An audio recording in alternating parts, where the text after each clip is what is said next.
All right, next story. Just about a week ago, yeah, it was a week ago, everybody was talking about the speech that President Trump delivered to Congress. It got very good reviews from both sides, actually.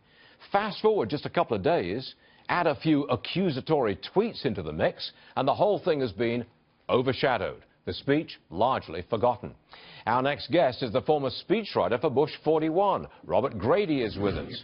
Robert, if you were working for this administration, would you tell the president to stop tweeting? Well, I probably would tell him to stop tweeting, Stuart, or I'd tell him to tweet about economic growth, because I think he needs to unite the Republican Party, as he tried to do in the speech, around a vision for a more successful, more hopeful America. And the thing that unites the Republican Party is a commitment to economic growth. But it's the leaks that he can't stop. I mean, the leaks just keep on coming. As Howard Kurtz said, that just in the last 24 hours, you've got all these leaks about Reince Priebus and this, that, and the other. It's very hard to run the country and govern in a situation where your own bureaucrats, the people who are supposed to work for you, are constantly leaking damaging information. No, that's always true in any, especially Republican administration, where the career employees tend to be Democrats. But that points to the fact that he should have gotten a faster start and had a better plan with his transition, gotten more people appointed, gotten more people on the White House staff appointed. You can't run the country with 6 or 7 people, most of whom haven't ever been in government before. The thing is, if I were the president, I would have started with tax reform.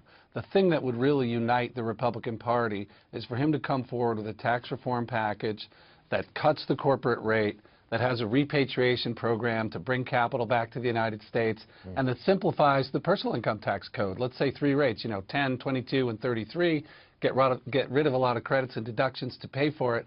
You'd get 100% of Republicans to vote for that. You'd probably get some moderate Democrats to come along, and you'd have a win, and the win would be pro-growth.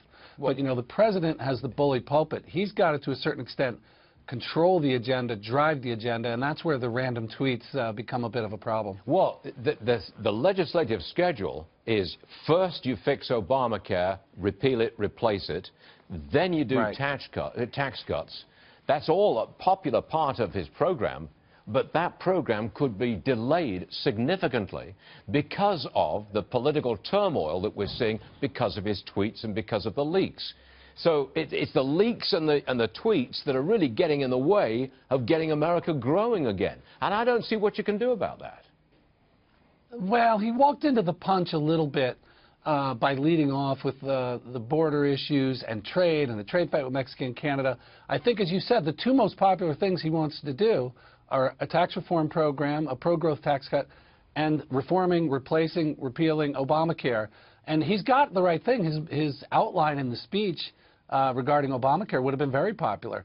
You keep what works, you keep portability, you keep pre-existing conditions, you keep letting people keep their insurance until they're 26, but you get rid of the employer mandate, you get rid of the individual mandate, you get rid of this thing that says employers have to have this mandate for everybody who works more than 30 hours a week. The 30-hour work week that Obama put in there was very destructive.